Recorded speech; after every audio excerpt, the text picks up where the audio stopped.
বাংলাদেশের বুকে এক ধরনের আঘাত করে গেছে একের পর এক গণমাধ্যমকে। যারা গণমাধ্যমের কণ্ঠরোধ করেছে, মানুষ কিছু বলার অধিকার ছিল না, মানুষের যে বিরোধী মত থাকে সেই মত প্রকাশের কোনো স্বাধীনতা ছিল না। সব কিছু মিলিয়ে একটি অস্বাভাবিক পরিস্থিতির মধ্যে পড়েছিল যে বাংলাদেশ, সেই বাংলাদেশ আসলে যারা নতুনভাবে সৃষ্টি করেছেন সেই ছাত্র জনতা। সেই মিছিল আমরা দেখেছি, এখানে বেশ কয়েকজন সমন্বয়ক রয়েছেন যারা আসলে শুরু থেকেই এই আন্দোলন সংগ্রামকে তারা একটি জায়গায় দাঁড় করেছেন, মাস্তান মুক্ত। তাদের হাতে বিভিন্ন ধরনের প্ল্যাকার্ড আমরা দেখতে পাচ্ছি, বিভিন্ন ধরনের ব্যানার দেখতে পাচ্ছি। চাঁদাবাজ মুক্ত রাষ্ট্র চাই, দুর্নীতি মুক্ত দেশ চাই, সন্ত্রাস মুক্ত দেশ চাই। তারা কিন্তু তাদের যেই দাবি, সেই দাবিগুলো তারা তাদের ব্যানার এবং তাদের ফেস্টুন, তাদের প্ল্যাকার্ডের মধ্যে উপস্থাপন করছেন এবং সেগুলো তারা মানুষের মাধ্যমে কাছে প্রকাশ করছেন।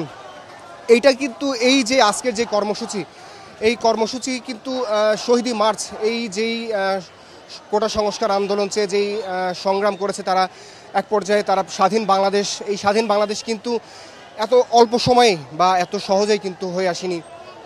এই আন্দোলন করতে কয়েক হাজার মানুষের, হাজারের বেশি, আসলে তাদের বক্তব্য মতে যে সমস্ত সমন্বয়করা বিভিন্ন সময় বলেছেন, হাজারের বেশি মানুষ তাদের রক্ত দিয়েছেন, তাদের রক্ত ঢেলে দিয়ে এই রাজপথে দাঁড়িয়ে তাদের অধিকার আদায় করেছেন। তাদের যেই সংগ্রাম, সেই সংগ্রাম তারা জারি রেখেছেন।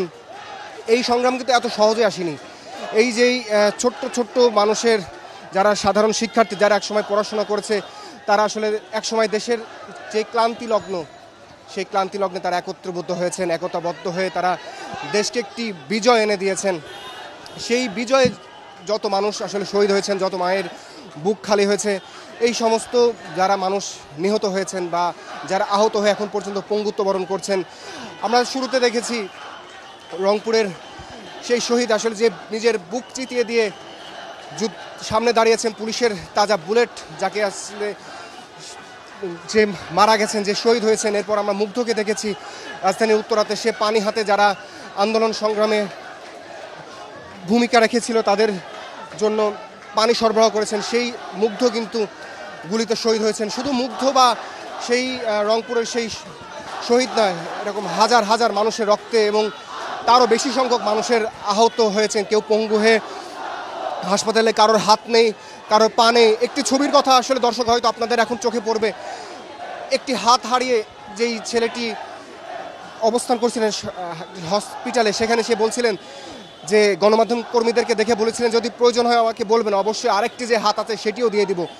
এই যে দেশ, নতুন করে যে বাংলাদেশ 1971 সালের পরে এত বড় ধরনের, এত বড় একটা পরিবর্তন আসলে বাংলাদেশের মানুষ কিন্তু এইভাবে দেখেনি।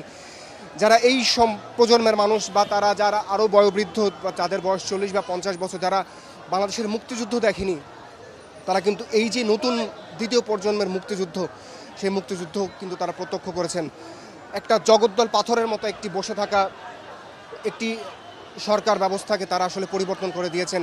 বিভিন্ন রাজনৈতিক দল কয়েক বছর ধরে তাদের যে লাগাতার কর্মসূচি দিয়ে একটা পর্যায়ে আসলে তার সমাপ্তি ঘটেছেন এই যেই ছাত্র জনতার বিক্ষোভ।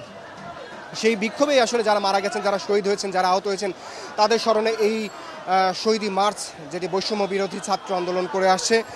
এখানে আমরা দেখেছি শুধুমাত্র যে ঢাকা বিশ্ববিদ্যালয়ের শিক্ষার্থীরা আছেন তা না, ঢাকা বিশ্ববিদ্যালয় ছাড়াও আশেপাশের ঢাকা বিশ্ববিদ্যালয়ের আশেপাশে ঢাকা কলেজ, বেসরকারি বিভিন্ন বিশ্ববিদ্যালয় এবং অন্যান্য আজিমপুরের যে সমস্ত ইডেন কলেজ, সেই সমস্ত কলেজের শিক্ষার্থীরা এখানে উপস্থিত হয়েছেন। সামনে যে শাড়িটা আপনি দেখতে পাচ্ছেন যেটি আসছে, সেখানে আমরা দেখছি অন্যতম একজন যে সমন্বয়ক সার্জিস এবং তার পাশে রয়েছে হাসনাত আবদুল্লাহ, তার পাশে আমরা দেখছি ঢাকা মেডিকেলের একজন সমন্বয়ক। এছাড়াও বিভিন্ন পর্যায়ের মানুষ, শুধুমাত্র যে এই যে শহীদি মার্চ, এটি কিন্তু শুধুমাত্র যে ছাত্রদের আন্দোলন বা ছাত্রদের মার্চ সেটি নয়, কিন্তু নানা শ্রেণী পেশার মানুষ এখানে যুক্ত হচ্ছে।